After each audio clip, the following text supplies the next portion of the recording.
In the heart of Boston, Massachusetts, in 1906, a British immigrant named William J. Riley had a simple yet profound observation, that chickens had a perfect balance. Inspired by the three-point support of a chicken's foot, he designed an arch support that promised comfort and stability. Thus, the New Balance Arch Support Company was born, not as a sneaker brand, but as a maker of orthopedic products for people who spent long hours on their feet. At the time, Riley wasn't thinking of athletes. His customers were police officers, laborers, and factory workers, everyday people who needed relief from foot pain. His custom arch supports gained a loyal following. But it wasn't until the 1950s, when Riley handed the company over to his daughter, Eleanor, and her husband Paul Kidd, that the next chapter began.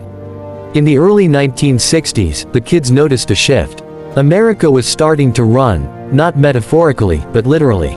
Jogging clubs, track meets, and marathons were slowly becoming part of the culture. Sensing an opportunity, the kids developed the Trackster, a modest yet revolutionary shoe. It was the first running shoe in the world to feature a ripple sole for better traction and, more importantly, it came in multiple width sizes, a rare consideration at the time. This shoe wasn't flashy, but it was effective. YMCA coaches and college track teams took notice, and soon, the Trackster quietly built a loyal base among serious runners. Still, New Balance remained small, so small, in fact, that it didn't even advertise. Its reputation was entirely built on word of mouth, and that made it special.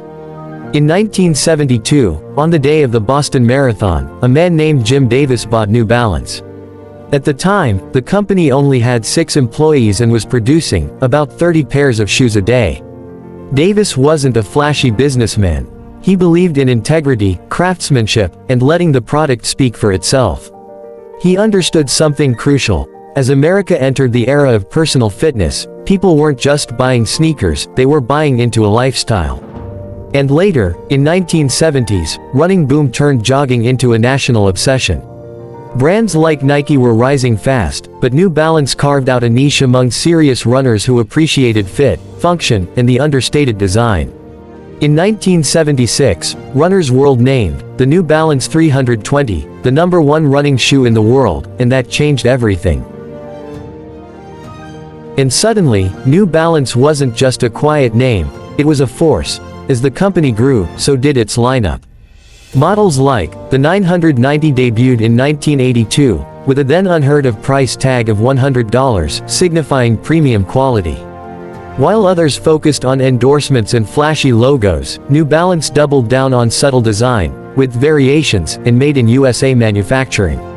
Throughout the 1980s and 90s, it resisted the industry trend of outsourcing. Instead, it invested in US and UK factories, training skilled workers and refining the art of shoemaking. At a time when most competitors were chasing trends, New Balance stayed grounded in performance and fit.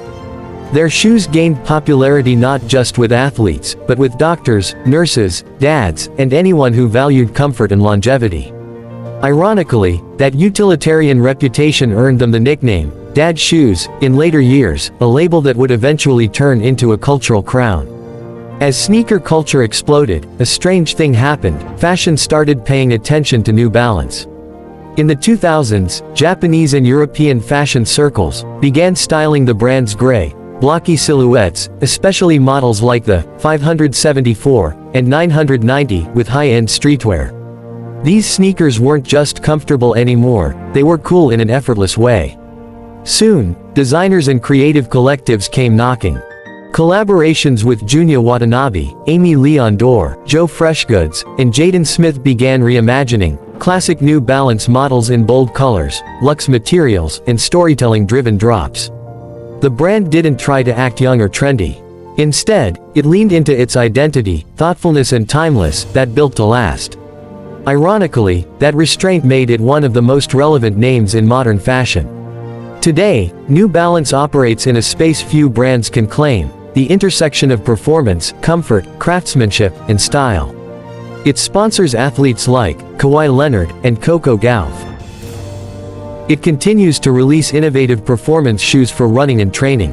And it collaborates with designers, musicians, and cultural tastemakers, keeping its lifestyle offerings in high demand. Perhaps most impressively, New Balance still owns and operates several factories in the US and UK, employing thousands and holding fast to its legacy of quality and responsibility. New Balance never shouted the loudest, but it always knew who it was. It's the brand that believed in balance. Literally from the very beginning. From chicken feet to luxury fashion, New Balance's journey is a testament to the power of staying true to your craft and letting quality speak louder than hype.